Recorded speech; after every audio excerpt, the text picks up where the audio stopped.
Earlier this week, I proposed to my girlfriend of 2 years. I never felt that type of pride and accomplishment, not in myself, but in a moment and being able to share an experience with my family and hers. One thing that everybody keeps asking me is how do I feel? Being that I had a milestone, being that I had a goal, being that I had an outcome that I wanted to reach, how does it feel now? Quite frankly, I didn't have an answer for a couple of days. I didn't really know what to tell them. I didn't really know what they were looking for. Honestly, all that I could tell them was that I was glad that it was over. Even though it was an outcome that I was looking forward to, it still came and went.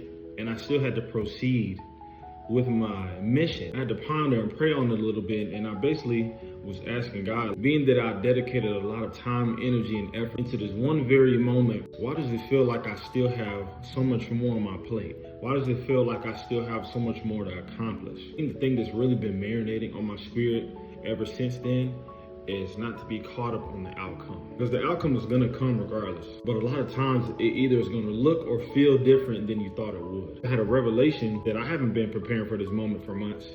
I actually been preparing for this moment for 23 years.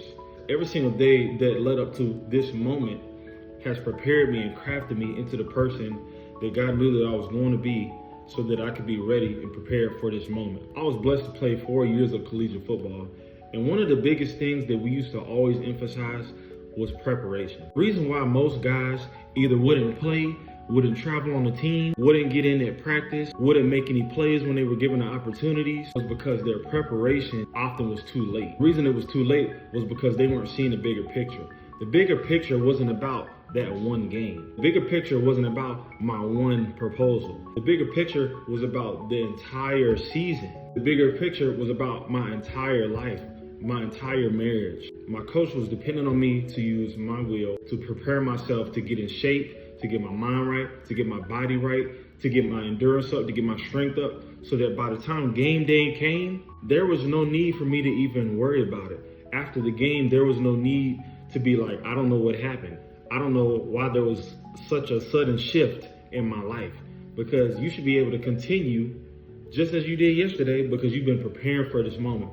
The reason why when my proposal came, I didn't go home that night feeling like, wow, I feel like such a new man. I feel like I just been reborn. It's because I've been crafting myself. I've been preparing myself for this moment. I said all that to say this. When it comes to your aspirations and your goals and your accomplishments, you have to prepare for the bigger picture. Frankly, you don't always know what the bigger picture is, but what you do need to do is be prepared. You need to always stay prepared, because you never know when your number is going to be called. Even if you do have the luxury of knowing when a certain thing is going to take place in your life, what you don't want to happen is it becomes